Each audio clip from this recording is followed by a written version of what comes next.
Yes, back again. Hey, everybody. Welcome back to another Thursday evening. This is the last episode of Season 2, Episode 44 of Carvers and Creators, a weekly demonstration and discussion with pumpkin carvers, sculptors, and multi-talented artists. We please ask that you give us a like and a follow on the platform you're watching us on.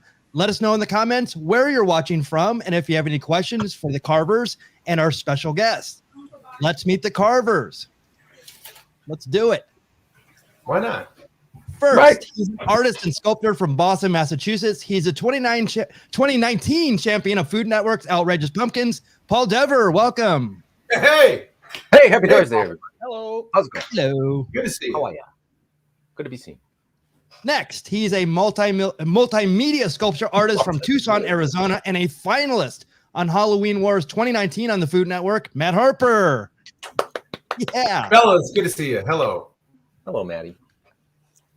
Our guest tonight is a master monster mask maker. Wow, say that 10 times fast.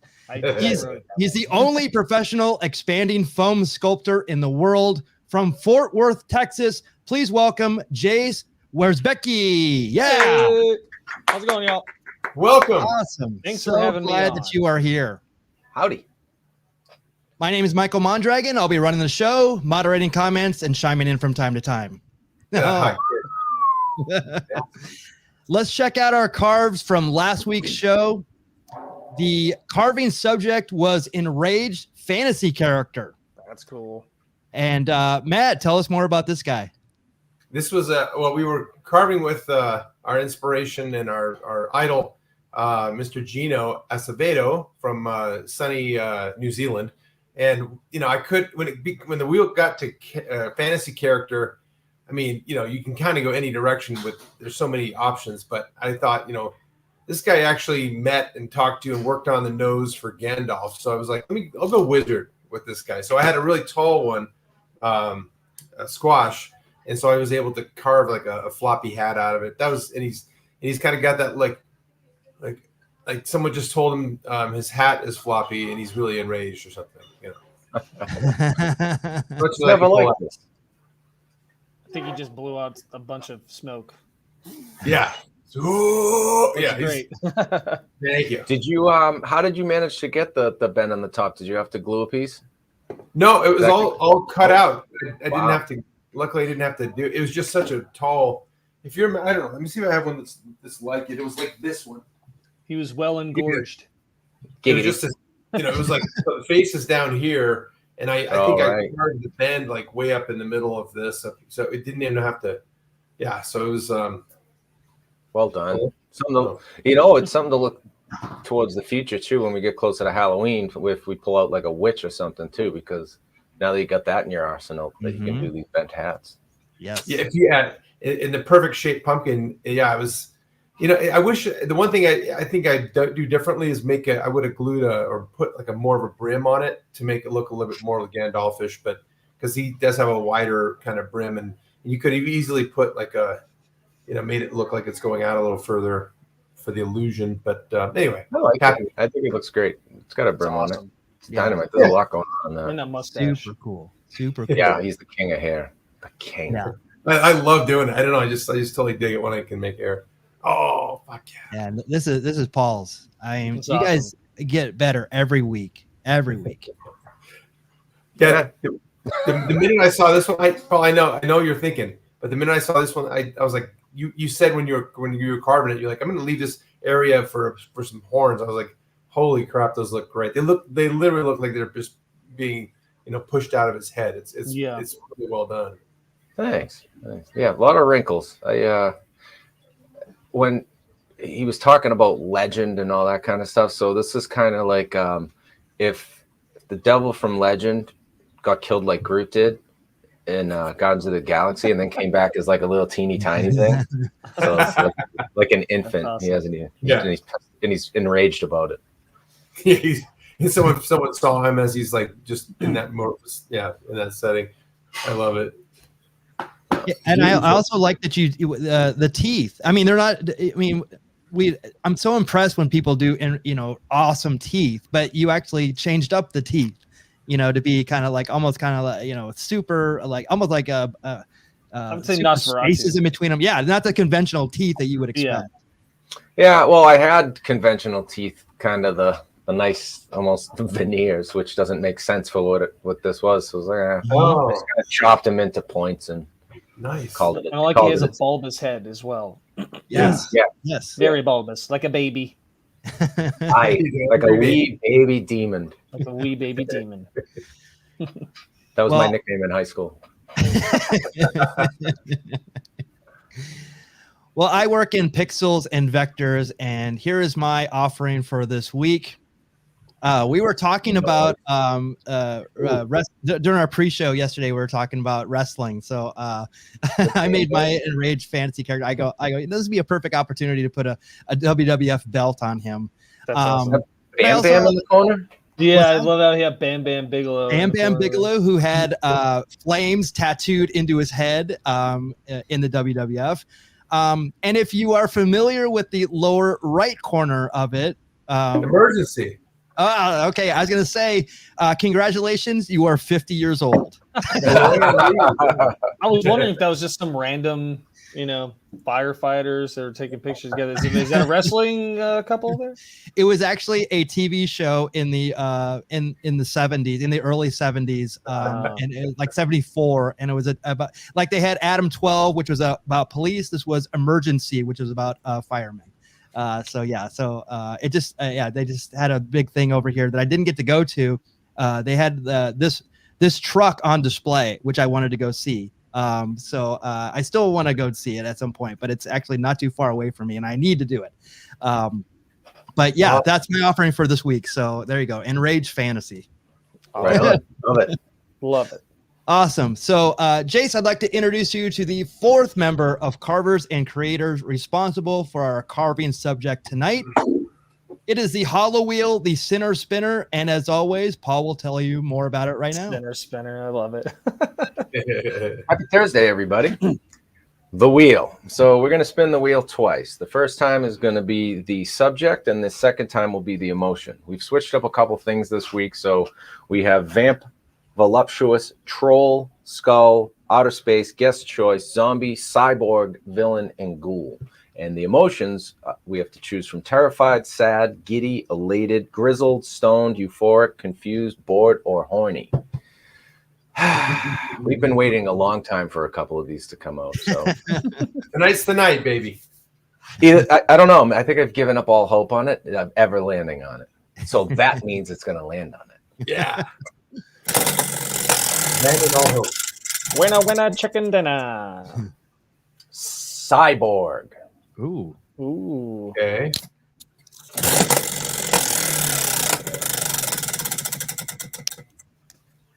Euphoric cyborg. This is euphoric, man. I'm telling you. Euphoric. It's like coming around. Okay. That's going to be a juxtaposition. Well, no, I don't think I used that word correctly. Never mind.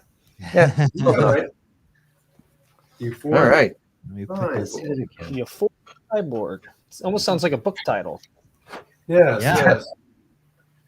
I'm thinking, how do I make? Okay. Yeah, this is the part, Jayce, where we start questioning everything in our lives. Like, why, God? Yeah. Yeah. Sounds like my Tuesday. And well, every day, really. Right. From the time I get out of bed. Nope. So if you're carving or creating with us, we're going to give you 5 minutes to get your tools together, get whatever you're creating with. And while we do that, we're going to go around the horn and see what our carving oil is for tonight.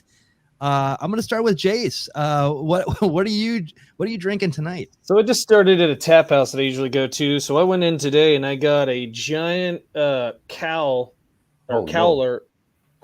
I don't even know what it's called, of mead. It's blackberry mead. I think it's from St. Michael's mead, but it's blackberry mead. Tastes so good. It tastes like sweet tarts if you're into that. Oh, it gets you pretty drunk because it's like it goes down like water. It's really good. Sweet. Comes up like water too, I'm assuming. Yeah. I mean, if it was any redder, I might have to go to the hospital. But everything Matt, you what do you see got? is red. Okay. So in honor of Jayce's beard, I picked. I found this little guy. Crazy Cool Bruce. one. crazy. And it's a Imperial Pills. I don't know, Mickey, you tell me what the hell that is. Pilsner. Pilsner? Yeah. Okay, there we go. I don't know what Imperial means, but I know what this means. Oh, 15. 15. Oh yeah. I think it's like an amber type of, like it's more amber. I think Imperial. That's what I mean. I don't know. Yeah, we might have the. Darker. One and It's in done. the Navy. The Army. Yes. There might be an Amber Alert on Matt to figure out where he went halfway through the show. It wanders off during the show. Kind of darker. Okay. I'm very pedestrian tonight, but I'm going local. Sam Adams, Wicked Easy, the light and hazy session IPA, because I drank all my other beer. Oh. No, that's good. That's wicked smart. It's wicked It's- smart. It's wicked. It's I'm summer. wicked hungover, dude.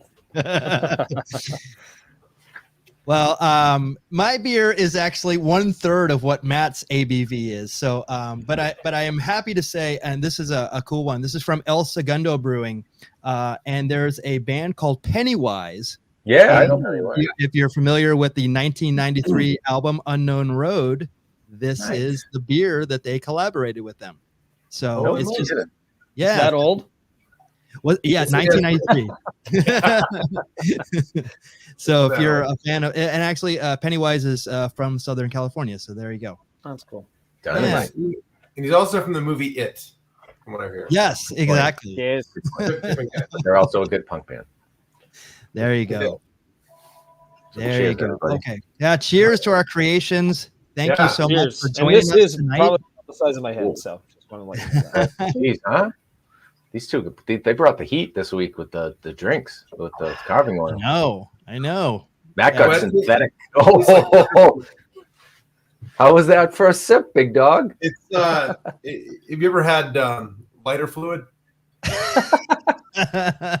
Yes. That's He what it doesn't like tastes. IPAs, but he likes lighter fluid. Yeah, this is my favorite. You might, I'll that choke might you go down. better on ice. I think I should put it on ice and then cut it with some water or something. I don't know. Oh, some Jack. Cut it with Jack. It's fine. There's always Nice. Look at that. Well, Jayce, tell us your origins. Are you a traditionally trained artist? Did you go to school? Are you self-taught? Where did it all start for you? I'm self-taught. I always knew I was going to be an artist when I was a kid, but then I got older and I wanted to be in a band. So I did that for a while. And then I just started going at it in 2012, I think. When my band broke up, I was just like, can only worry about one person now and not five. So I just started teaching myself how to paint, and I didn't even sculpt until 2015.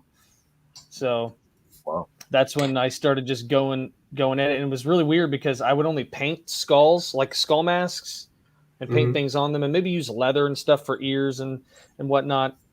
And somebody asked me to do a goblin mask, and it had a cone head, and I had to figure out how to make that cone head. So I trolled the cosplay websites, and sure enough, spray foam was on there. So I was like, well, that's cheap. Let's give it a try. And the rest is history, basically. I've just been doing spray foam since then. Wow. Wow. So you started with that medium and just floored it. Yep. Exactly. I was just like, well, this is fun. And I was like, nobody does it, so it has a particular look. I mean, I know people use spray foam for prop work and other things, but I feel like I'm the only one that uses it like this. At least I haven't seen anybody else use it like this. I haven't seen anybody using it. No, never.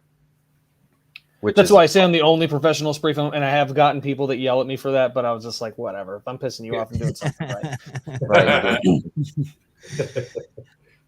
But that's it. I mean, it's like you're the first one to put it out there. No one else was putting it out there, I'm sure, right? Yeah. Like, I don't think. Yeah, I'm pretty sure I am. Although they might come out of the woodwork now. right. Yes. It's a Tonight. little late, though. What were you I gonna mean- say, sir? Oh no. Oh, I wow. mean, just looking through those. I mean, this is such impressive work, and we'll show some other work and your other painting work as well. But like, did you start? I mean, are these the you were talking about the ones that had the jaw work in them as well? Is it Yeah, I just call them movable jaw masks. movable probably. jaw mask? Okay. Yeah, and those I mean, they work for me because I know how they should be working. I have people that come, or some people that have asked me to make them for them, and it's just not a good idea, specifically because I have to use my own face in order to make them. So I might have a smaller or bigger head than these people. So I kind of tell people, unless you live around here, I'd rather not make you one. But I haven't done them in a while. I think the last one I did was for Bill Manspeaker of Green Jelly. I did a movable jaw mask of Weird Al because he had Weird Al call him to do a little like short excerpt for his album that just came out a couple months ago. And he did a phone call and he left a message on his phone call. I have it somewhere on my Instagram. So me and my buddy recorded that and sent it to him, and he sent it to Weird Al, and Weird Al loved it. So that was pretty cool. That was like the highlight of my life because I sent the guy fan mail when I was a kid. But yeah, that was the last one I've done. We used to stay up listening to Weird Al and Dr. Demento and that whole thing back in long time ago. My God, that's awesome. That is awesome. But yeah, it's literally it's a hinge. Like that's the jaw is just a hinge, and I put rubber bands from the top to the bottom to give it that extra like swing, and then I just put something your chin can hang out on, and that's about it. There's not really very much engineering that goes into it. And it looks like trash too. Well, the thing I love about so if you guys haven't checked out his Instagram, it's hugely entertaining. You really do put yourself out there, and it's a really fun hangout when you're kind of looking through some of your videos and your process stuff and kind of how you build the masks and all your different stuff, and it's really cool. So I highly recommend it, and you can see cute dogs like this guy. Oh yeah, her name's Elvira. She's mistress of the dog, and she's freaking pain in my rumpus sometimes, but she's cute as fuck. So I let her do what she wants. Yeah. That kind of always trumps everything else. Like, look at her and you're like, oh, how can I be mad at you? Yeah, exactly. And she's like a mini pit. She's like 40 pounds, so she's not big at all. Not as big as you would expect. Yeah, we've got a dog that's pretty similar. We've got a pit bull that has some Chihuahua in him, and he's got like the same kind of ears, like these. Yeah, she's part Pomeranian, so that's where she gets her size from. I don't know how that worked out, but yeah, I don't know who was on top. Yeah.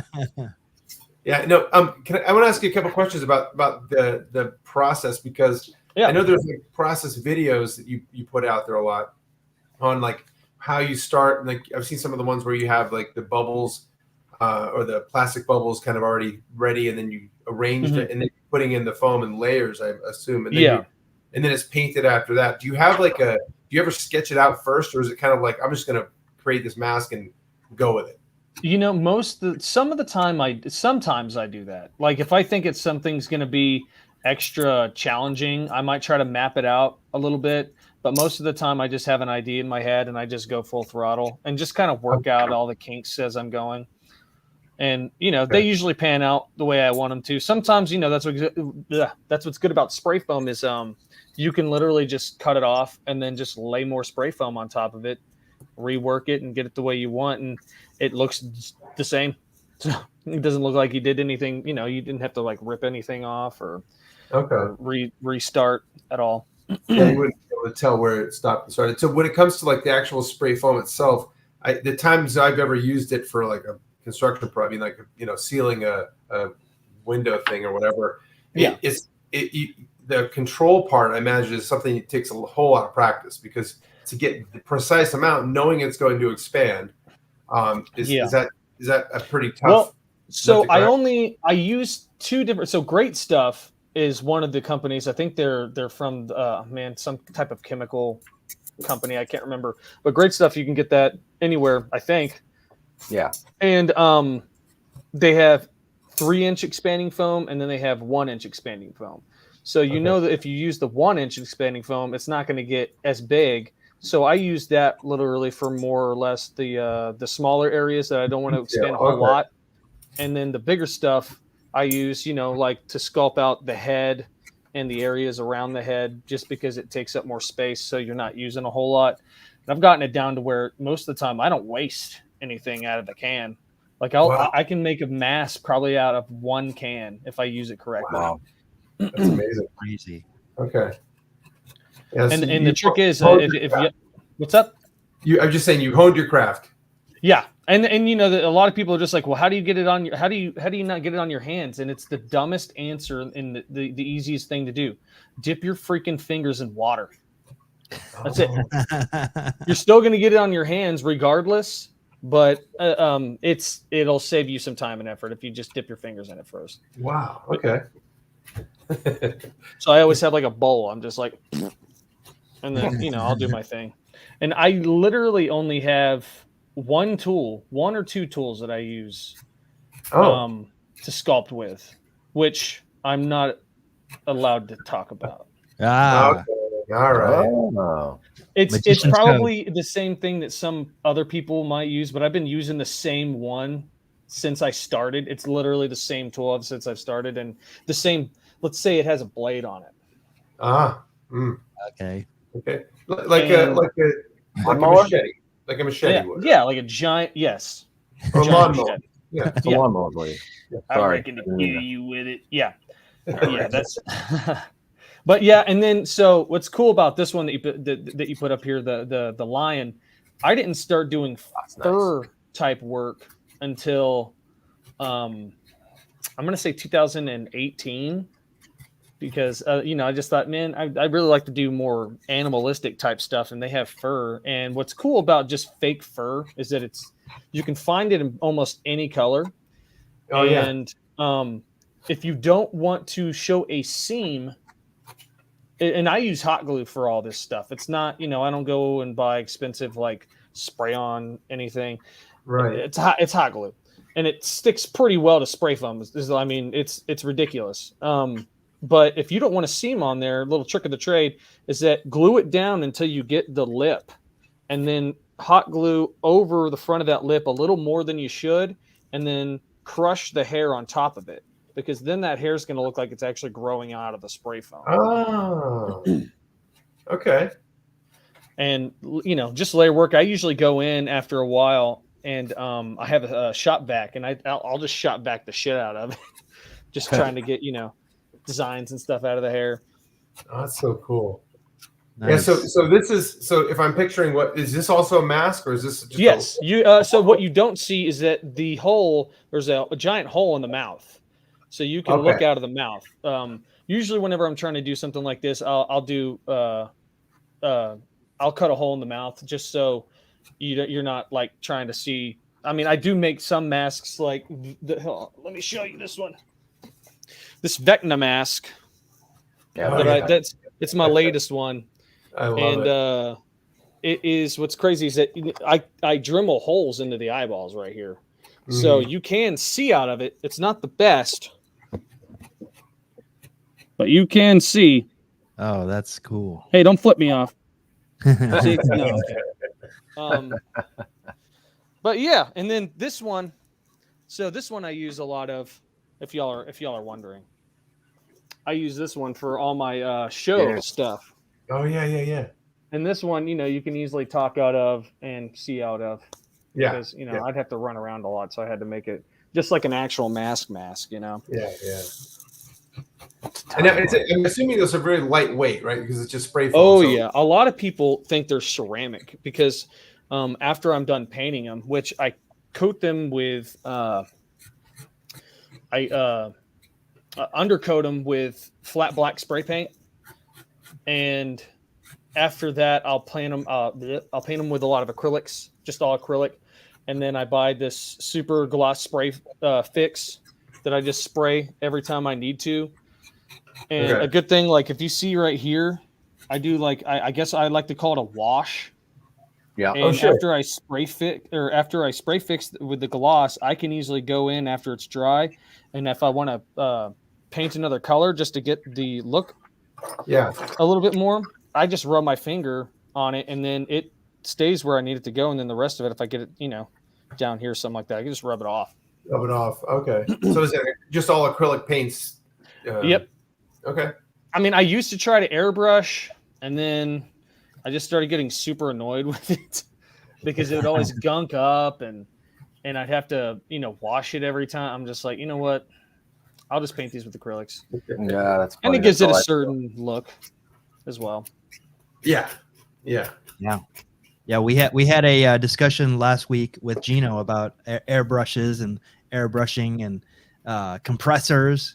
What it takes. He was giving us some good pro tips. He was giving us tips about how to thin it down with alcohol and different things, and to make it, and then to go over things like to make the washes and stuff like that. But yeah, it also requires you actually doing it more than once ever for yeah. A lot of my older masks, I would do a balance of airbrushing and hand brushing. Yeah. But all this, I mean, even the eyeballs on these, that's all hand painted. Oh, super cool. With acrylics, huh? Nice. Yep. And it's a lot about layering as well whenever you're painting on these, because you layer the color you want, spray fix it really quick. What's up, Braden?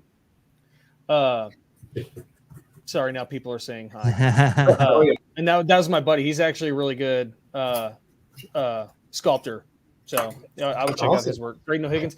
But yeah, spray fix, then lay some more paint after it dries, spray fix, lay some more paint after it dries. And it's just a layering thing to get the kind of, effect you want. Yeah. Fun stuff. Sorry, I'm talking a lot now. No, it's very cool. Buddy. That's fine. Love it. That's why we have you here. I'll give you a mead break, but I just saw, speaking of fans, Carla Yates, who's we just love her. She's a big fan of yours too, I think. Oh yeah, I love Carla. She's awesome. And the stuff she does is awesome too. Those sculptors, those little night based. Yeah. What's up, Carla? She was actually she was one of the first, we call it Mad Monster Makers on the show that I do. And she was one of the Braden was actually the first, and then she was the second. So we have a little artist shout out on there, and we show some work and stuff like that. Oh, I love it. Yeah. She is awesome. Big fans. Very cool. Yeah. And I wanted to show this because I was really fascinated by this, about the process of this, and the things that are put into it. So you start with obviously what's on the right, and it becomes what's on the left. Yep. So very, very cool.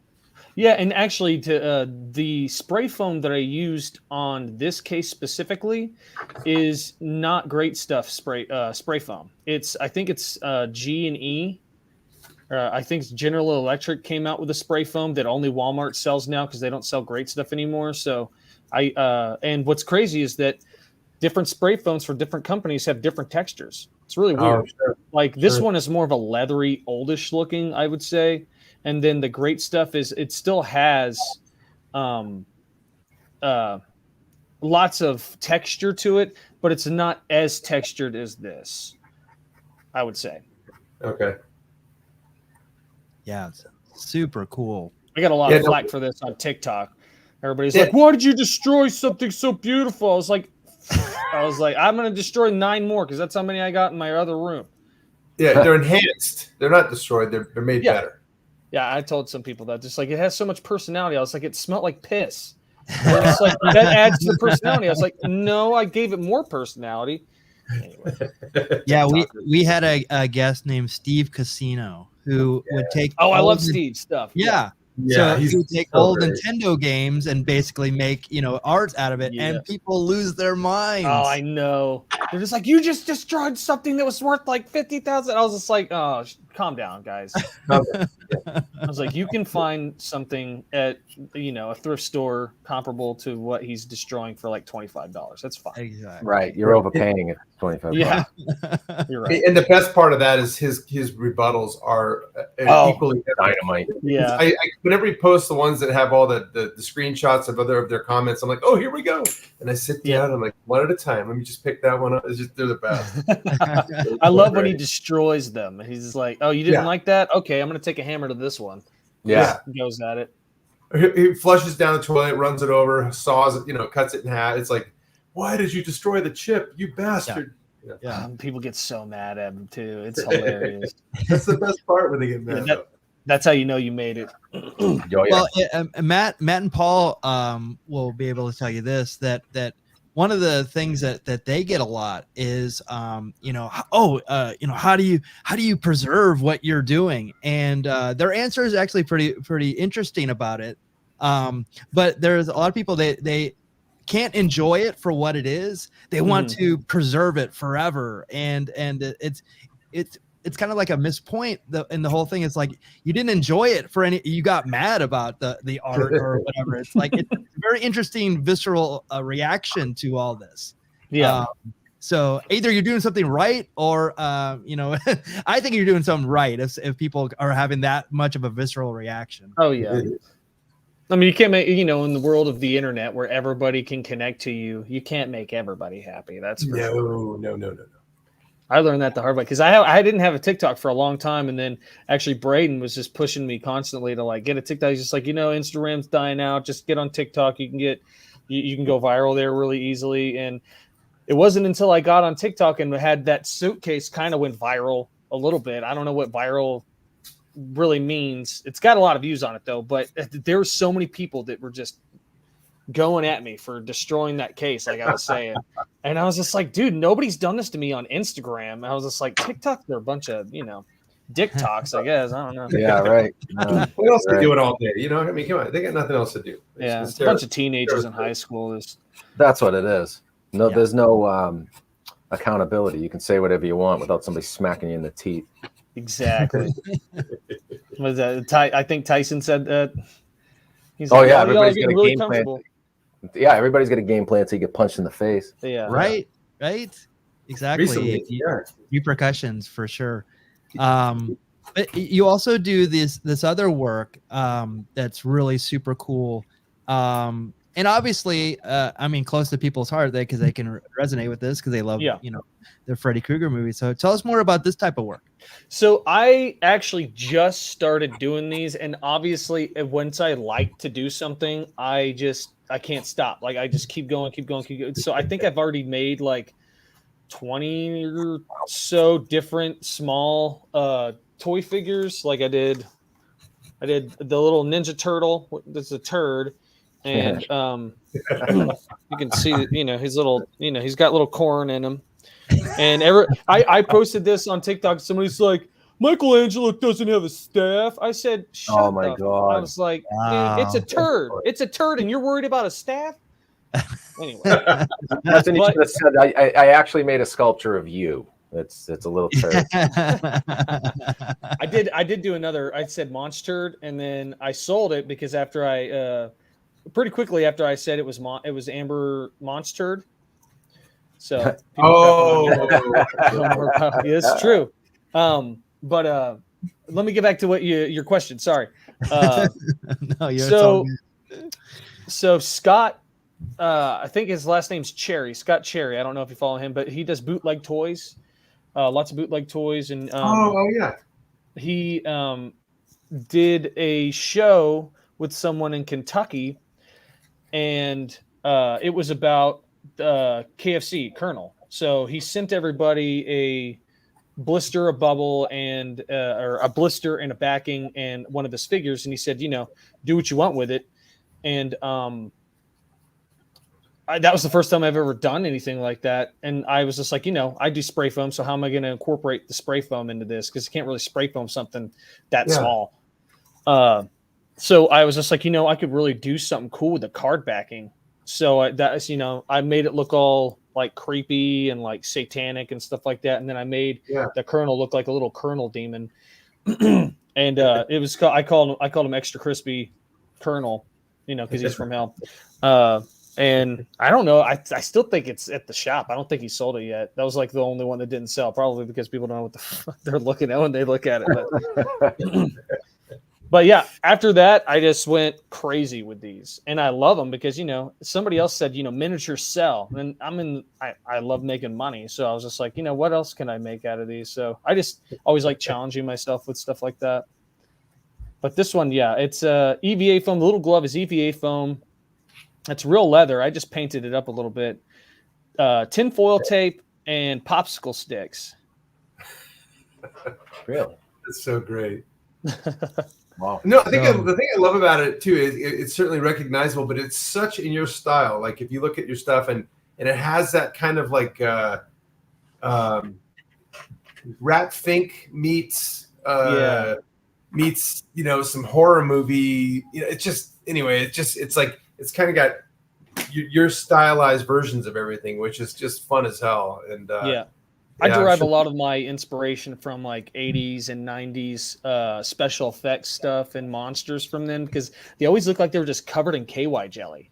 So everything that I do, like I try to make it look like it's just somebody just dunked it in water, basically. Yeah, you know who I think you do a great one is Chet from Weird Science. Yeah. Yeah. But that's that's just exactly your style. That would be awesome. You do a mask or a toy? I could definitely do a mask of that. That would be great. Oh, that would be good. With a flat top, and you got to have a cigar in your mouth. Yeah. That's a great movie. Yeah, this one, the sword is made out of. So that's what a lot of cosplayers use, the EVA foam. So I just bought, like a 6-foot roll of it, and I've had it for like a year and a half. I still haven't ran out of it just because the handle's made out of EVA foam and a nail. And then that is another popsicle stick that I just dremeled down to look like a knife. And then I just paint it with colors. That's so cool. And this is an actual card backing, but I just trimmed it a little bit down, and then I put EVA foam around it.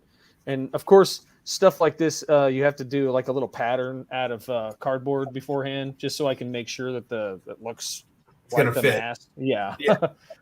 But other than that, it's EVA foam, and that's also the GE spray foam that I used. And you can totally tell on some of these if you ever go to an older mask of mine that I only used great stuff. There's you can just tell, or at least I can. The difference. I can already tell in the crate you did the orange with the bubbles. It looks the same. It looks like you mentioned that leather. It's definitely leatherish look. Yeah, definitely. Which do you prefer? Yeah. So, and this one is this one is great stuff. So it's just a little bit more softer. I think there's still texture, but it's not as much. I prefer great stuff. I wish great stuff had the look of that, but the GE foam just came out, and I call it GE foam because that's what's on the damn can. I don't know what it's called, to be honest. But it has trouble whenever the tubes are like really wide. So I'll take or I guess I don't even know what you would call the spout on the can. Yeah. Mm-hmm. It's a lot wider than the ones on great stuff, so I just switch them out. But it has trouble sticking whenever I'm laying it down. It has trouble sticking to the surface, so I have to be really careful. I have to make sure that I'm not trying to do it on the side. I have to turn it over and make sure it's flat, so I'm doing it from above, or else it'll just fall off. Oh, I gotcha. Probably low viscosity. Yeah, I just drum it up to there's too much static electricity. It's just it's like a barrier. I don't know. Science. That's what I feel. Yeah, science. It's a science thing. Yeah, we read about that. And this is the chainsaw there is made out of all EVA foam, and I just cut stuff and Dremel stuff down, just experimenting. I probably could have put little sharp teeth on that to make it look nicer, but I was like, whatever. Yes. You got teeth all around it in the picture, so you're fine. Oh, yeah. How dare you not put teeth on a chainsaw? Son of a bitch. Yeah, that's you will be talking to my lawyer. That's right. That's my lovely wife in the background there, and that's me wearing a mask, and that's like on one of those old school tins that you can get. Like it's it's an actual. It's on a tin. Oh yeah. And then you have to stand there for 2 minutes and not move. Yeah. Cool. Oh, like the old timey picture. Yeah. And that is not a baby down there. That is that's a baby rabbit. It's not a baby. Just in case you were wondering. Because it does look like a fetus right there. Yeah, it does from that angle. Yeah. How dare you? Disclaimer. Right. What would be funny if you saw it is I have I call it the Michael Jordan rat, and it's on the right side of the picture, and literally my buddy gave it to me because he does taxidermy type stuff and wet specimens, and he got it out of a drain in a sink at an old house, and it literally looks like he's trying to dunk. Oh no! It is awesome. Yeah. Oh, that's awesome. I told you guys. You just need to tell me to. This is great. I learning all kinds of stuff. Exactly. Yeah, Sorry, this is. I mean, before you We jump were on this talking about him earlier. What's up? Yeah, this is Pennywise. But a question. Yeah. So are these in this series you've done? Are these like for sale? Are they already commissioned? Are people? Tell me about that part. This one specifically was commissioned. I didn't do a Pennywise yet, and somebody was just like, "Dude, you got to do a Pennywise backing for me." He was like, "I don't know what you're gonna do as the toy or the figure that's gonna be in the blister." And I was like, "Oh, I already have it." I was like, "I'm gonna do a severed arm. I'm gonna do Georgie's severed arm carrying a freaking paper boat." And sure enough, that's a little. I think what do you call them? Cupid. Yeah, So my Cupid wife, doll. Yeah. this little Cupid ball, I fucking cut it off, and I was just like, I'm using this. And then felt, and then that's EVA foam, the little boat, and I just paint it all up to look nice. Oh, that's so great. Georgie. Everybody floats down here, Georgie. But yeah, that's probably one of my all-time favorite books ever. I think I've listened to the audio tape like 1,000 times. I'm not even kidding. But the only thing that I don't like about it is all the weird shit at the end. And if you've read the book, you know what I'm talking about. You can read. I can't read. Well, it's like I can't read either. That's why I listen to I the get audio. narcolepsy as soon as I start reading a book. I'm all cool. Yeah, Well, me that's- too. I'm exactly the same way. My favorite is the Shining from a Stephen King, but the book and the movie are so different, and I love them both. Yeah. I love the movie because of everything about the movie, but the book is very different. When it all comes down to like all the little nuances and things, like you get little bits and pieces of it what end up becoming the movie, which is not. And I think didn't Stanley Kubrick do that to spite Stephen King because they didn't like each other or something? I'm sure. Like he did. I think I remember him saying that like the Volkswagen Bug was supposed to be red, and he made it yellow on purpose. Yeah, that makes sense. The Beverly train. Yep, that's it, Braden. I'm glad I can see these comments whenever they're talking. That's great. Yeah. Yeah. Mickey is the wizard. Dr. Sleep. Oh, was that any good? I never watched It was very good, and the book is even better. Really? Okay. Yeah. I've been hesitating because I'm like, how can you have a grown-up Danny? That doesn't make any sense. And what's good about the Dr. Sleep movie is that it actually kind of went in and fixed the screw-ups that Stanley Kubrick did in the Shining movie that didn't make any sense. What is this called now? Spoiler alert. I don't know if we do spoil. Do y'all do spoiler alert stuff? We Well, love I haven't seen. I don't even know what the hell you're talking about. So Yeah, I'm not going to tell you. dial it in a little because I want to know. What are we Well, talking? I mean, so in the book, The Shining, what's his name? Jack Nicholson's part. Yeah. Lawrence. He didn't die. In the book, I don't believe. Right. Correct.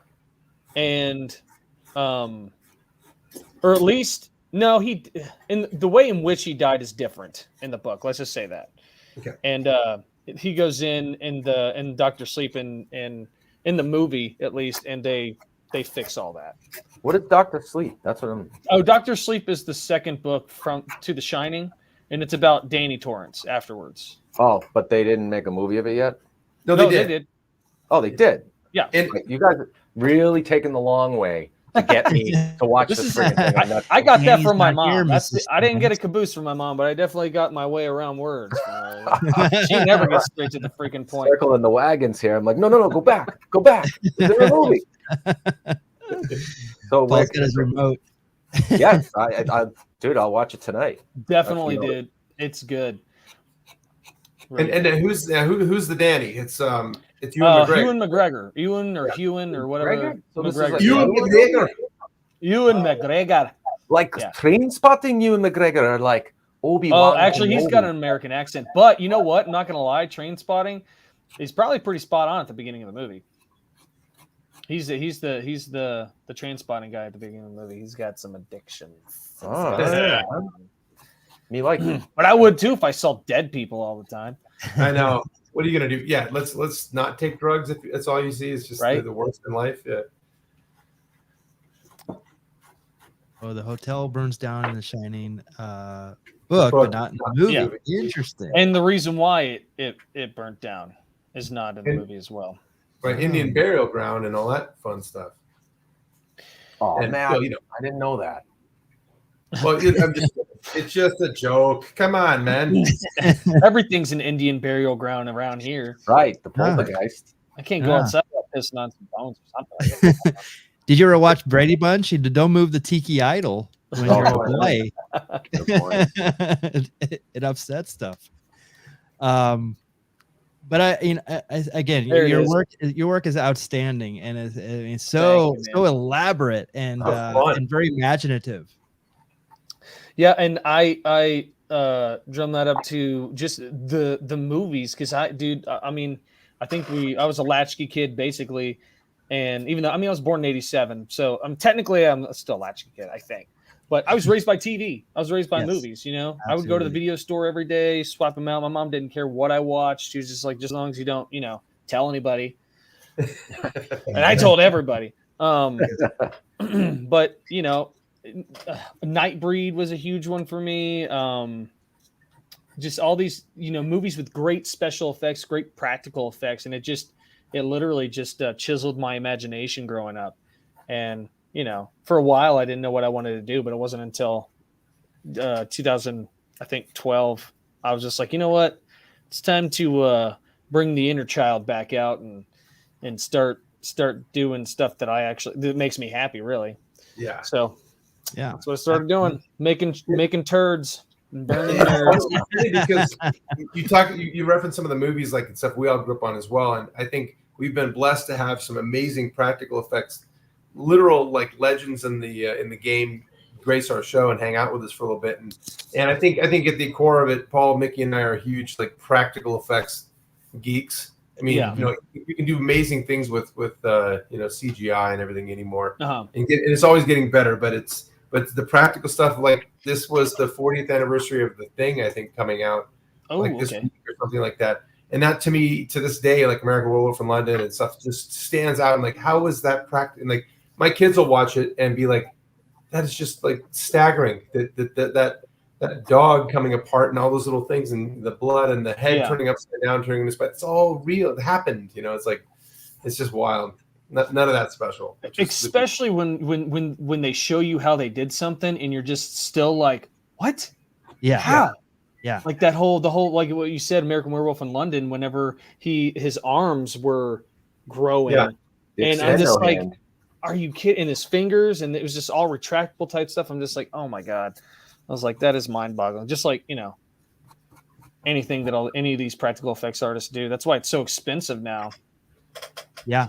Yeah. And I actually was watching, one of my favorite movies of all time is like Blues Brothers. So you remember when Carrie Fisher took like a bazooka? Yeah, in the tunnel. Okay. I actually I got that movie on iTunes, and because I was pulling a clip for something else that I was working on, and I watched that scene again in high definition. And if you look at that scene, it's all painted. And I didn't even realize it. I had no knowledge that it was that it wasn't. It was actually a whole painted scene, and that is awesome. And they only did like a corner of it, of like where they shot the gun, and then they collapsed or something like that. And I couldn't believe it. And so like now I obviously have different eyes when I'm watching these types of things, and the practical effects actually almost look, it fooled me for however long until I saw it recently. But the practical effects are, I would say, dare say, harder, because they're sometimes just illusions. Mm-hmm. Like Charlie Chaplin, the same thing, and even like Star Wars originally was all painted. Now it's all CGI, and it's we can see right through it. But yeah, it's very interesting. And there's a great question. What 80s movie would you want to do the effects for if you had a chance to do it? Ooh, yeah. Is that for me? That's for you. Yeah, that's a great question. Oh man, good question. Who was that? Xavier. Xavier, thanks. That's a good question, Xavier. God, I don't know. I got it. And this isn't because it's one of my favorite movies. I do like this movie, but if I could go back and help this movie out to look a little cooler, it'd probably be the Garbage Pail Kids. Yeah, I love the Garbage Pail Kids, but I mean, obviously, There's a Movie lot stuff. of stuff in that movie that could have been way better. And I hope they redo that one. with you Remake with or you as something. you with you at the Yeah. helm. Yeah. Let's do it.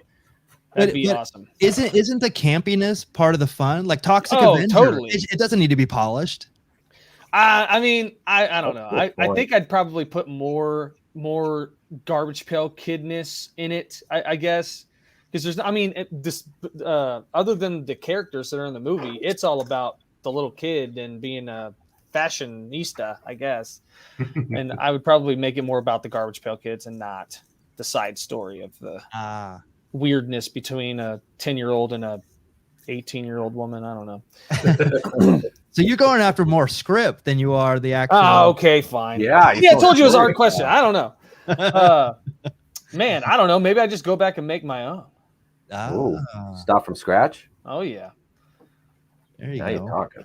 But the 80s movie, if I had to, you know, and see, this is another one from this. I think this was made in 94, 95. Freaked.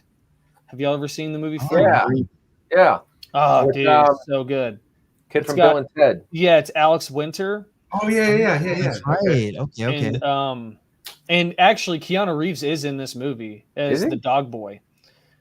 And he's in full-fledged makeup, too. Like, we're talking, like, he's got prosthetic nose. He's got fur on his face.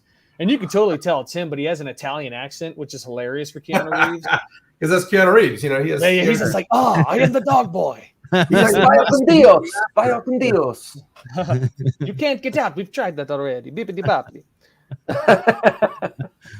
My kids are huge Keanu Reeves fans, and my growing up, I'd always say that Keanu can't act his way out of a wet paper bag, but you can always tell when it's him doing, like, I think the fun one we always talk about is the Dracula, when he was in Bram Stoker's Dracula in an English accent. It's like, "Milady, what's up?" You know, you can tell. If you just take that away, it's just like, "Hey, we got to stop this bus." You know, it's like the same Keanu. Stop that carriage. Right. It's like Patrick Swayze. Whoa. It's like it's awesome. Whoa. Yeah. Something's afoot in Dracula's castle. Good movie, though. It's great practical effects in that as well. That's good. And I mean, if y'all have, I think Paul, you said you've seen Freaked. Yeah, I would definitely check that out. There's so many cool practical effects in that movie, and everybody is in a different like suit and a mutant, because it's about mutants. And Randy Quaid's in there. He's the villain. Crazy. It's freaking awesome. That probably is when he went crazy, or whenever he killed all the aliens. Good point. I was just watching Randy Quaid. He was in a very underrated, funny movie. It was Not Another Teen Movie. Oh yeah, Really, I just watched that recently too. It's a very funny movie. Could not make that today. Definitely not a chance. Like it was Kentucky Fried Movie or Porky's or movie, all that right? stuff. Yeah, No, Yeah. Even like scary. No. It was during the time of Scary Movie and all those type of movies that are out there. But so it kind of got a little pushed down because of that. In fact, they even make mention of Scary Movie in the trailer. Oh, no. Yeah, those are fun. I wanted to talk about this one too. This one, we've been talking about these other things, but you actually made this, and this is absolutely amazing. So it's a table that lights up. So a guy sells vintage stuff at a place that actually has a lot of my artwork that the owner buys it, called Doc Records. Huge warehouse. And, if y'all, I'm sure you've gone to a antique place or something like that, and everybody has their little own 10 by 10 booths. Yes. So that's in there. So this guy has a booth in there, and I actually still have this because the fucker hasn't picked it up yet. And I'm like, I don't, it's in my guest room. I don't know what to do with this. I mean, it's not that heavy, but so what's funny is that I made this out of 2 plastic drums that somebody gave to me, a graphite top. And I laid a kiddie pool over the graphite. So I had to obviously measure everything. And then I just, went in and just spray foamed all of it. And yeah. I don't know. I mean, it's about 3 feet high, 4 feet wide. It's pretty big. Damn. Yeah, and you have a video so of cool. it. It A lot all of lights great up photos. and everything. I mean, Yeah. it's super amazing. Thank you. Super. Yeah, amazing. it's first mushroom I've ever made. That's for sure. But he wanted one from Mario because I think he sells video games and stuff. Nice. He's gonna. So what I'm hearing is you have it for sale and it's in your living room. Yeah, right. Yeah. I mean, if he doesn't come get it, he's going to be wasting. And this actually, I probably should have made or asked for more, but I'll tell you how much I sold or made it for 700. Okay. And I just don't understand how somebody could spend $700 because I'm a frugal mother effer, and I don't know how you could spend $700 and just forget about it. Like if I spend $700 on something, I'd be calling him every day. Hey, when can I get it? Yeah, right. Yeah. That's right. Awesome. And I had mentioned Toxic Avenger earlier. Oh yeah. And this is Nice. Oh, Yeah, I love Tucson. I've met Lloyd Kaufman. We've partied. And yeah, oh man, dude, that guy can drink, bro. It is freaking, and his wife. So he was doing a release for his Return to Nukem High at Texas Theater in Dallas, and I guess it's considered Oak Cliff, but I met him there, and I gave him one of my paintings of Toxic Avenger just to show my gratitude. And he signed some stuff for me, and yeah, let's just say somebody gave him a handle of whiskey, and that sucker was gone by the end of the night. A handle. Oh well, okay, maybe not a handle, then just a bottle, like a Big, well, still, 175 milliliter bottle of whiskey. But still, for a guy that's like almost 90, Wow. he's 70 something. I don't remember how old he was, but his wife was there too, and his wife was freaking just as fun. She was, yeah. I forgot what he has a nickname for her. I think called the Comrade or something, or can't remember. That is so fun. I can't help but think about, was it Ted? And maybe Ted 2 when he went back and he met his big idol was the guy from Flash Gordon. Yeah. I keep thinking partying together. Yeah, they're partying together. It's like that's so awesome. Yeah, that's how I felt, and his wife was right there too. I mean, she was a hoot. It was awesome to meet them.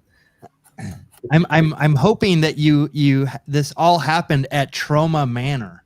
I wish this is so Texas Theater in Texas. It's the theater that they arrested Oswald from. wow.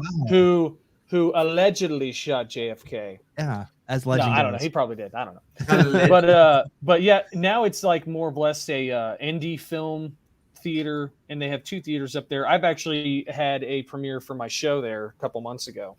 Oh, nice. Yeah, it's a really cool place, and that's where a lot of people will show their new movies when they come into town, because they have places in Austin that are like that, but Texas Theater is pretty much one of the main ones in Dallas. Oh, that's awesome. Cool. And I have the other Toxic. I made a Toxic Avenger toy as well. I don't know if you had that on there or not. I sold that one a while back. So what's the medium on this one? Is this just acrylic on this? This is acrylic paint. Yeah. On a can. Okay. It looks 3D. I was just like, did you incorporate foam in this thing? That's another question. No, I just a lot of shade work. I try to make stuff pop a little bit more. And it's just all about the shade work on stuff like that. I love, and these paintings, I mean, the colors you use in your stuff, Jayce, is always like so eye-catching and fun. And it's like it takes something that would be a horrible leather face, and it makes you want to put it up on a kid's wall. Yeah. Like, I want to put that up in my toddler's room. It's right. Like, that'd be so fun. I love neons too. I mean, that's another 80s, like, because I'm an 80s slut, so I just freaking love anything 80s. And neon colors like that, I try to incorporate that with most of the stuff that I make. That's so great.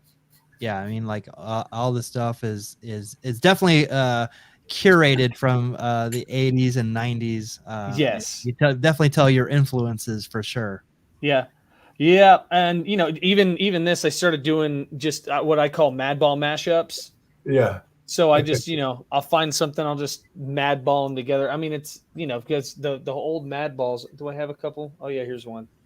They're all stitched. All right, here we go. That's right. There's giant stitches throughout. It's just like stitched all together, and sometimes there's more than one, and it's always fun to just just have fun. Really. Oh yeah, super super cool. I mean, like, and now it all makes sense. You know, it's like I was like, oh wow, this looks familiar, but it's like it's. I mean, it's obviously stands on its own. Yeah, thank you so much. The me being from Texas, I do probably way too much Leatherface.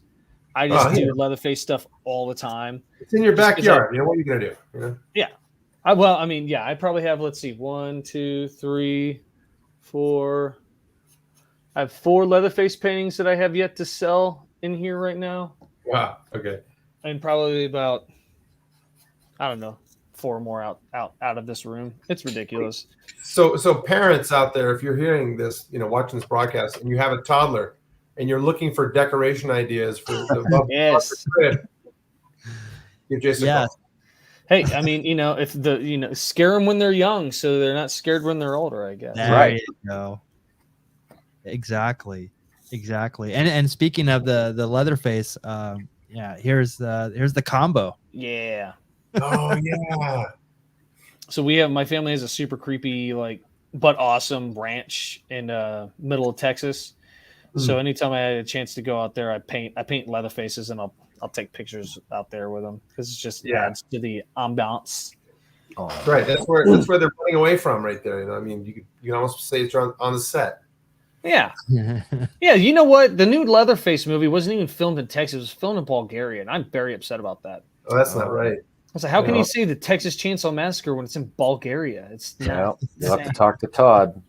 Yeah, Todd Tucker. You know what? Maybe they used a chainsaw from Texas, so it was effectively the Texas Chainsaw Massacre.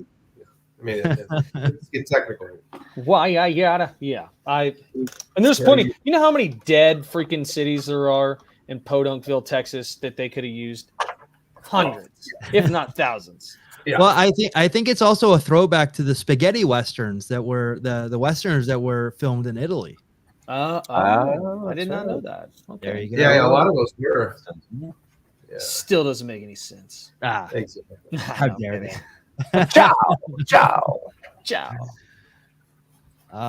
So good. I mean, like, and I said your Instagram is awesome. Like I said, there's a wealth of art on here. Like I barely scratched the surface when I win a lot of this stuff, and it's super cool. And this is. Would you say he has a? Would you say he has a plethora of art? Plethora. A plethora. Etc. I do not. Yeah, I did this. This was a commission. So a lot of people see that I mash up different characters from other movies. So whenever I usually get commissions, it's usually somebody being like, could you do, because this one is obviously like Lilo and Stitch from Lilo and Stitch. He's like, could you do Lilo or Stitch and make it a Beetlejuice theme? I'm just like, I can try. Yeah. And well done. This is it. You nailed it. I like it. Thank you. It's a very cool crossover. And Lilo and Stitch is not really something that I would paint usually, but if I'm getting paid for it, I'm just like. And he looks a little bit more evil than normal Lilo or Stitch or whichever one that is. I think yeah. Okay. He's got a little glee in his eye, like he's gonna attack a child. Yeah. So what's the percentage of like what you do painting wise commissions to doing the other foam work? Here recently, it's been mostly those the bootleggish toys that I've been doing. So I've gotten a lot of commissions with that. A couple of painting commissions. I would say it's about even keel for for stuff like that. I haven't had a mask commission in a while. The last one that I did was that lion that you showed earlier, and that was based off of a guy has a tree trimming service, and his logo is a lion with 2 chainsaws. So he's like, "Can you incorporate that?" And so I had 2 chainsaw blades, in the back, and that was the last one. So not a whole lot of mask stuff, but that usually doesn't start up until probably about August for Halloween stuff like that. Oh, gotcha. Oh, it's Halloweenish. Yeah, that makes sense. Okay. Yeah. How long does it generally take you to finish one? If I wake up, let's say 10 o'clock in the morning, and I know that's pretty late. And work, because I'll stay up till 4 a.m. working on something. So if I do that for 2 days, I'd probably get it done in 2.5 days. Wow, that's fast. Give or take. That's not in hours. That's just, I'm not really sure how many hours it would take me, to be honest. But it just all depends on if it's something I've already done or if it's something that I'm going to have to learn how to do. Because I had a commission. It was a dog, and I think you brought this up yesterday when we met for the first time. That giant dog head. Yeah. Let's see. That giant dog head, the same guy got me to do another one, and he came out with his own goggle line, like goggles or whatever. So he wanted me to handcraft a pair of those on a new dog mask. So now did I not only have to, make sure I got this dog correct like I did the last one, but I also had to put goggles on him, and they had to look like the goggles that he makes. And I had no idea how to do that. So I'm just, I went through four or five different pairs until I got it down. And that's a lot of EVA foam wasted, but I like stuff like that. I like, seeing if I can learn how to do it just to prove it, just to see if I can really. Yeah. The next one you want. Yeah. I don't know if you want to be able to, because you showed us yesterday and it is epic. I don't know if you want to show us that dog. Yeah, I love the dog. Well, this is the other dog one. Nice. Wow, it's based I don't know. I think it's a greyhound. They had a greyhound looking dog. So cool. So I do all the teeth. Sometimes I make them I'll Dremel them out of wood, but these are all gym mat foam because they're wider than EVA foam. And yep, and then all the other stuff is spray foam. I try to make the tongues look more 3D-ish, so I'll make the tongue separate and then I'll incorporate it at the end. And I won't this is all wiring to have it come out. So it's wire and then cushion foam. I use a lot of cushion foam as well, just to structure stuff out a lot more, like brow lines, lips, just to have something that pushes out a little bit more than I need it to, so I can lay it out, and then I know it'll push out it'll come out even more because after it expands. Yeah, you got it. Our good buddy Ted Haynes, who's foam fabber. He's awesome. He is insane, and he's one of the nicest guys you'll ever meet. But he talks about the different foams, like your upholstery foam and stuff like that you're using, and he certainly knows them back and forth. I bet you guys would be able to share some. Oh, that'd be awesome. And I love, because I've watched a couple of his videos of how he's just got a box of razors, and he's just trimming it down, and he does it so well that it just looks smooth as hell whenever he does this stuff. And I'm just how? That's just, that's why I love stuff, and stuff that y'all do as well, carving pumpkins and squash and other gourds. It's freaking phenomenal. I love how you can make something like a pumpkin look so freaking cool whenever you're carving. It makes me happy. Yeah, me too. Paul, I just looked at Paul's, and Paul, you and I have the same GD brain, it looks like. That makes one whole brain, Matt. because I'm literally sculpting something so cool. great. Now I'm using a kabocha squash, and you're using it, but I'm having a guy that is going to have some cyborgy things wrapped around one side of his face. How could you not? I mean, the first thing you think of is Cyborg, the superhero. I know. I guess. So I'm just trying to carve the face in and leave a lot of the skin, and then I think what I'll do is I'll take a melon baller on this side, scoop it out, and then flip it, and then detail out the eye, so it's this big. Oh, that's cool. Almost like the dude in Harry Potter that had the weird. Yeah, Professor McGonagall. No, is it McGonagall? No. No, I'm terrible with the names from those movies. It's Hufflepuff. That's a different guy. Never mind. Oh, yeah. I don't know. Matt McFrazzlestash wants. Oh, Mad Eye Mooney. That's his name. Show the applesauce maker, the smoother.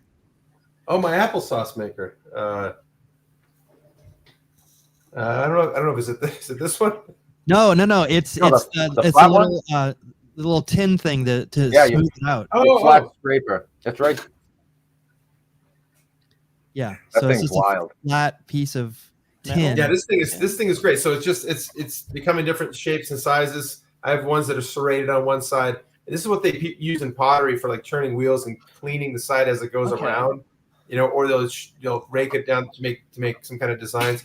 But when you scrape it on the outside of like this is kind of rough, but I'm just to make his cheek nice and smooth, like McBrazzle Stash is asking, give it kind of a few nice pulls, and you get this like beautiful, like yummy paste. Yeah, you can just rub it all over his face. Anyway. That's awesome. Yeah, but it makes it nice and smooth. So it takes all the little tool marks you made and knocks them down, and it's really forgiving.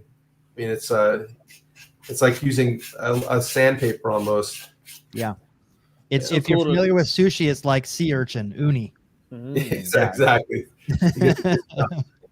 Right out of my nose. Yes. It's awesome to see like the tools y'all use, because I would have looked at that and I've been like, that's not what I would have thought you were going to use that for. Maybe to cut, do something like that, but not smoothing. Yeah, we use primarily like clay carving tools. So if you look at this just jumble of stuff, this is mostly I got a toothbrush, some knives, little serrated guys, but they're what they're called ribbon tools for the most part. So they're just made of ribbon wire, and then so it's sharp on one side, so you can scrape away. But what Paul and I have discovered over the years is if you rake them, meaning you take a regular tool and you cut little Dremel nuggets out, so it's a rake, and you can get some nice. You can see how it's kind of like light lines on there. I don't know if you can really see it very well, but it doesn't take away giant chunks that a big flat piece would take away. So it just kind of gives you a little bit more of a shaper. Anyway, it's like a safe. It's awesome. Yeah. Ah, well, there he is. Ooh. I love Paul. Your guys coming up really, really nicely. You're blazing a trail on this one. And he does look pretty euphoric too, like he just had a piece of candy. Yeah. He's gonna have that. He did something like maybe he farted in his cyborg suit. It's very Phantom of the Opera. Yes. Yeah. Something Phantom of the Cyborg. It's got a ways to go. A lot of scraping to do, but I'll get there hopefully. So good. So tell us about your you have a YouTube show, or you have something that you're doing? So I call it like Midnight Horror Host meets Pee-wee's Playhouse. Oh, right on. Do you have a secret word? It's go die. No. It's no, I kind of have like a Jerry Springer I'll leave you with this at the end of each show, or at least I did. I don't know. Season 2 is a little weirder than season 1 because we're still trying to figure out everything. You know what I mean? And we've already written season 3 up, and we're going to start production on that pretty soon. Nice. Which is going to be crazy. We're going to be adding some, a character to it, so I can have somebody to mesh with. He's going to be my nemesis. Nice. And but the first 2, so it's kind of like a show where we introduce ourselves, and then we have different segments. So we have Totally Awesome Murder, so and that's like a little 5-minute to 6-minute horror show, like horror video that we've made ourselves. We have Video of the Week, and we have Dudes and Their Dogs, where I go and interview people about their pets, which is pretty fun. Well, just mostly their dogs, and it's pretty funny because I'm in full-fledged, Night Beast mask and this, and I have my gloves on, and I made shackle type things like war around my wrists, and I go out there and I just ask them ridiculous questions. And it's like I think one of them that was pretty funny was that if you died in the house, would your dog eat you? Ooh. Good question. And whenever you're asking a couple, one will say yes and one will say no, and then they'll start arguing. And I was just like, let the magic happen. And then usually, we usually go to the dog park, and I'll trick them with so if you had any dog to take home, which one would it be? And nobody ever picks their own dog. They literally would pick somebody else's dog. Oh, wow. And I call them out. I'm just like, you're an asshole. You wouldn't take your own dog home? But so this is Nightbeast's voice. He's like, my name's Nightbeast, host of Imaginarium's Dungeon of Doom. Welcome. And let's get on with Totally Awesome Murder. And yeah, it's very vignette 80s wrestling type stuff that I do for the character. And it's wrestling. If you're into that stuff. And we had a wrestler. I think we had one of the Mad Monster makers was a wrestler from Brooklyn. He does death wrestling or death. Oh, who? Do you remember the name? His name is God. What's it? I can't believe I forgot this. Mr. Fuji. Oh. No, it's something Casanova Valentine. Oh my God, you had Casanova Valentine on? Yeah. Oh my God. So, and I've known him since 2011. We've been following each other because he used to do a lot of art. So we met each other through drawing, and I didn't even know he was a wrestler. And then he started going full throttle. And then he came to Dallas and wrestled, and I was there, and I have some video of that. And it was awesome. He's freaking crazy. It's been a while, but he was a big deal for a while in that scene. He still is. Yeah. He goes a lot more. He's been over to England. He's been, I think he's been to Japan. I'm not 100% sure, but yeah. I mean, even Vice did a write up on him. Yes, yeah. And, who's that psycho from Game of Thrones? The woman, the mom that was just killing everybody. Oh, Lannister, Cersei. Yeah. So and she talked about him in an interview because I don't know how it popped up, but he was just like, "What?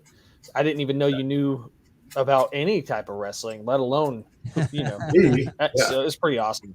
Yeah, it's like the punk rock of wrestling. Basically. Yeah, it's super interesting, and I have some friends that are super into it, and they've actually there's a group out of Mexico that they actually wrestle in a junkyard. So it's all like deathmatch wrestling, and it's in a junkyard in like Tijuana, Mexico City. It's crazy. And man, you better get your tetanus shot when you go there. Oh my God. It's crazy. Like I expect to see people die, and it's like when they call it deathmatch wrestling, like I go, it doesn't really live up to the advertising, but in this case, I go, someone's gonna die doing this. Well, Casanova, whenever I saw him in Dallas, they wrestled in a warehouse, and it was like we showed up because he told us the time, and then 4 hours go by and he still hasn't wrestled. Right. And we're just like, man, if I have to hear another, crappy rap song from somebody on stage, I'm going to, so finally he starts, and he has a guy that I think is also from Brooklyn, and he did some type of DDT off the stage, and the stage is like 3 feet off the ground.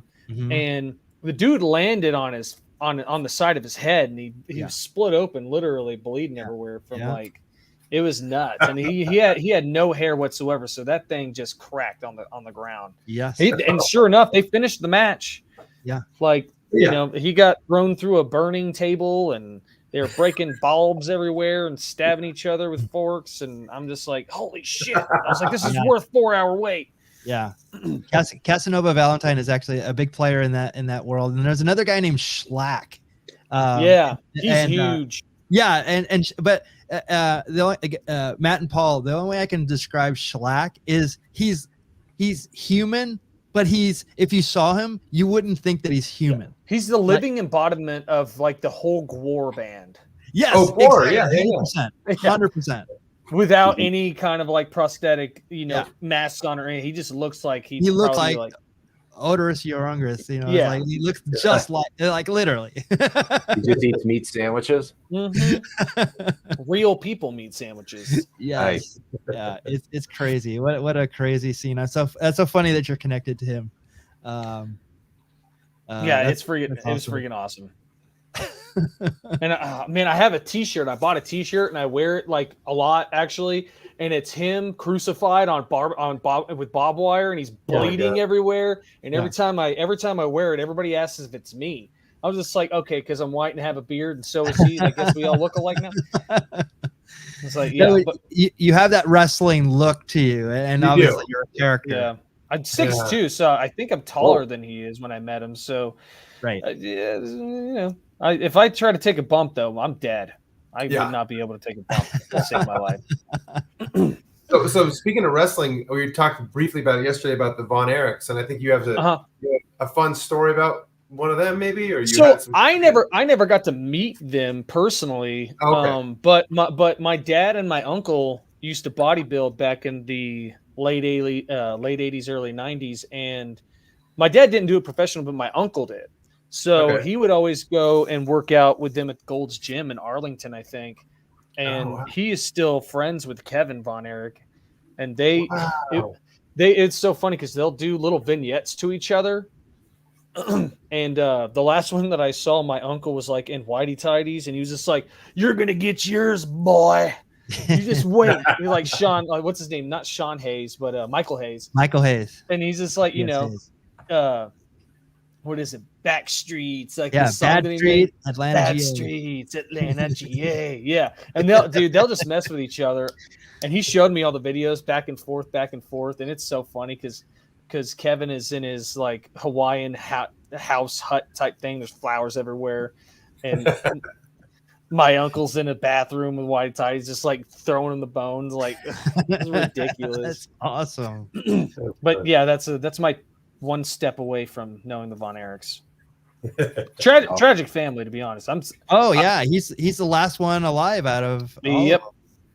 Oh, yeah, wow. and he was freaking huge. He's still a big guy, but I mean, back in the day, he was. I think he's like 6'4", 250 pounds, maybe. I don't know. Yeah. You know, I think I hate to say it, but I have a sneaking suspicion there was steroids in use back then. Oh no, my. How dare you? I knew all about that. Magician's Code, kayfabe. Yeah, bro. Sorry, bro. I didn't. Jeez. I mean, Ivan Putski was the Polish power. Yeah. I remember Mickey and I went and saw. I don't know if we saw him wrestle specifically, but he was, in a WWF wrestling calendar one time we got for Christmas one year. And he's kissing his bicep, and it was the size and shape of one of those mush balls. Like it was perfect. Gator balls.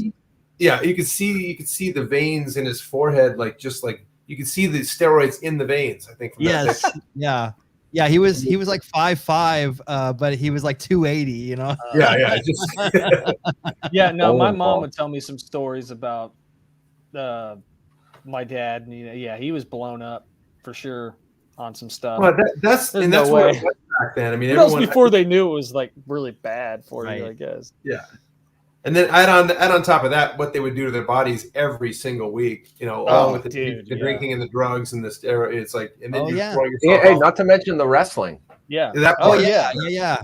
No, they would drink, they would do drugs, they would do steroids. Oh, and then do massive cardio every single night, like 240 nights a year. Yeah, no wonder they die at 60 every year. Like, that's why they had heart attacks at 40. Yeah, heart's just like, man, you don't have any. What do they call that? Whenever you eat Cheerios, what's that shit around your heart? Cholesterol, plaque. Plaque, yeah. I don't know. Yeah, cholesterol. Yeah, that's right. Cholesterol is probably more. Yeah, they don't have any cholesterol. It's just they have all the cholesterol. Is that what it is? They have all of it. Yeah, it's all the red. They took it from us. Science. Hey, which was the wrestler? Patty? Which is the wrestler who went nuts? I think they all did, but went nuts and had a standoff and shot people and stuff. Chris Benoit. I know Chris Benoit killed the family, but I don't think he did a standoff or anything. But what is his name? I think his name is Gabe from ECW. Gabe something. Gabe. Chris Cage or Gage something Gage. I can't remember. Oh no, Brian Cage. No, I think his last name is Gage. I don't know. All I know is that he went to prison for a while because he did a bank robbery. Oh, Nick Gage. Nick Gage, yeah.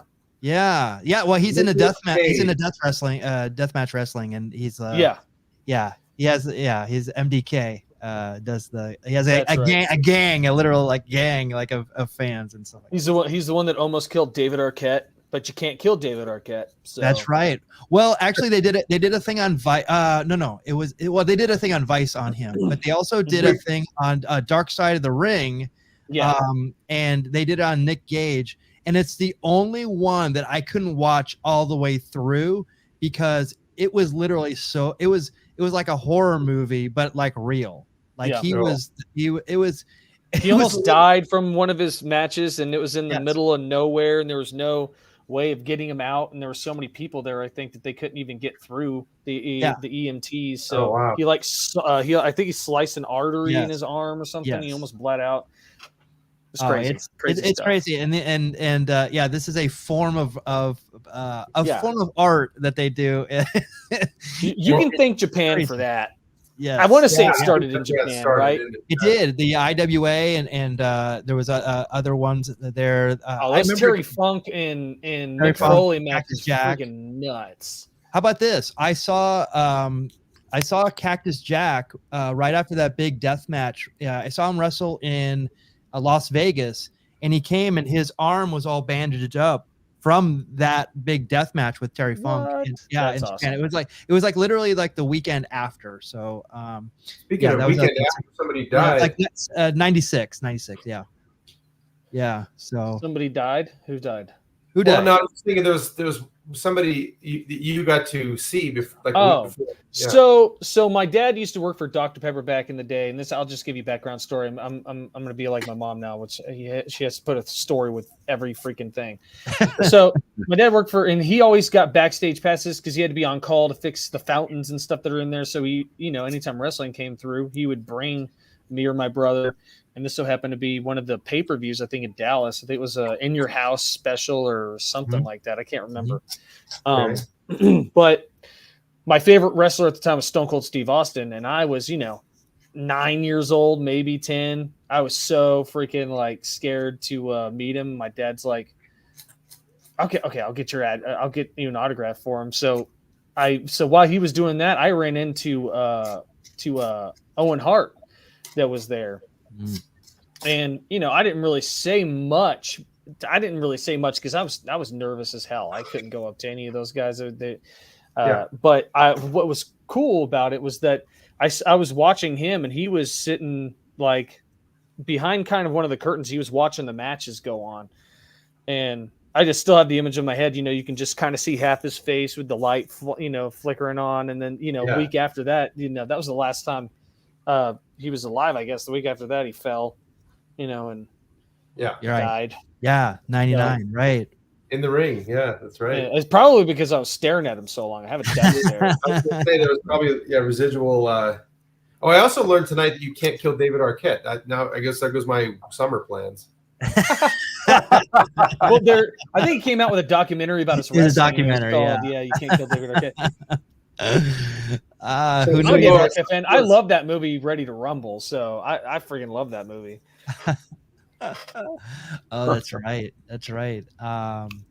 Oh my god, so much more to talk about, but we're out of time for this week. Oh no. Yeah, so Jayce, we have to have you back. There's so much more that we need to talk about, but this is your Instagram. Is there anywhere else we can see your work? I just started a TikTok, and I think it's if people are onto that or whatever into that, but I think it's just Imaginarium Delirium with no underscore and just 3. Okay. So if you want to find me there, it's Imaginarium Delirium 3. Oh no, actually, it's the same exact thing as my Instagram. Okay. Awesome. And I try to not post as much of the stuff on my Instagram as I do on that. And it's a little bit more funny, personal. I do all the little trends and shit and other things as well. But I try to keep it all, like this setup here to do fun stuff with. And that's super cool. And then your show's on exclusively on YouTube? So it's exclusively on YouTube. It's under Dario Studios, which is me and my buddy's production. It's not, it's, bootleg production, guerrilla, but it's good shit. But I think after we film the 3rd season, we're going to be giving it its own YouTube. So it'll probably be under Imaginarium Delirium Imaginarium's Dungeon of Doom. But yeah, look up Dario Studios or just type in Imaginarium's Dungeon of Doom if you remember how to spell that. Yeah, if I look up just Dungeon of Doom, I could probably find you on YouTube, right? Let's find out. Well, while you're doing that, here's where we are. We're Carvers and Creators on Twitter, Facebook, Instagram, YouTube, and Twitch. We are taking our summer break. Yes. So Dungeon of Doom, if you just type in that, you're just going to get the Legion of Doom. Oh, okay. Okay. So yeah, it's just going to be a bunch of, well, I guess they call it the Dungeon of Doom members. So yeah. Okay. Yeah. Legion. Okay. But I would definitely put in just look up Dario Studios. That's probably the easiest thing to do. And Okay. we have this season 1 and season 2 on there. Dario. Yeah, it's fun stuff. Okay. I'm watching it because I was such a huge Pee Wee Herman fan when I was growing up. Globy and Conky and, Cherry. I mean, everybody. Cherry, Bart, Becky or whatever Hymick, his name is. Jaime Ho, and everything. Yeah, and I use. I guess I should say I use the Pee Wee's Playhouse lightly. I mean, it's not. I mean, it's esque just because we have You got your creations in there, yeah. Yeah, I think I have a puppet here somewhere. Paul, you're blazing a trail, dude. That you're almost done. No, so good. I got a long way to go. Oh, Whoa. Oh, that's cool. This is Damien the Demon Dog. Balfour. I'm Damien the Demon Dog. Yeah. Nice. The Demon The Dog. Demon Dream Dragon. Yeah, he gets the mail for us. We have if anybody ever writes any shitty comments on our YouTube, he usually brings them out. And we yell at them. I could picture him, when they put it through the door on those. You see the inside and the dog, the destroying it as it comes through the mail slot. That'd be kind of fun. Well, he actually so the table that I work on, or that's my desk, it used to be an old record player and have a radio in it. So two of the doors flip up, and he usually pops out of one of the doors every time he's called. Oh. So and my wife does the voice and the puppetry on that. That's awesome. So yeah, it's pretty funny. And she's also co-host of the show as well. Her name is Vampetra the Destroyer. And we do, and I think you'd really dig the finale of season 2. And you don't really have to watch a whole lot of them or them in sequence in order to watch whichever one you want. But yeah, we actually, there's an arcade that we filmed at the season 2. We play Polybius, and yeah. I don't know if I'll get into that. Anyway, I'm sure we're going to watch it. That's for damn straight. Yeah. Yes. We'll Thank definitely check that out. Again, just like Paul said, this is the last episode for season 2. We'll be taking July off, and then carving season officially begins in August. We have so many things coming, awesome. And it's going to be, we cannot wait to tell you all about it. So we will be posting things during July. We have some fun stuff still coming. So check all of our social media and definitely our YouTube channel for all of that. Guys, any last words before we sign off for this season? This guy. Me? Oh yeah, thank you. Yeah. Oh, and if she keeps screaming, stab her again. Yeah, that too. That's the end of the words. Jerry Springer like. Awesome. So we will see you not next week, but starting in August. But please check all of our social media for all the things going on with Carvers and Creators. Everyone, thank you for making this a very successful season. We can't wait for season 3, and we will see you next time. Good night, everyone. Take care. Again, thank you for having me. Thank you so much.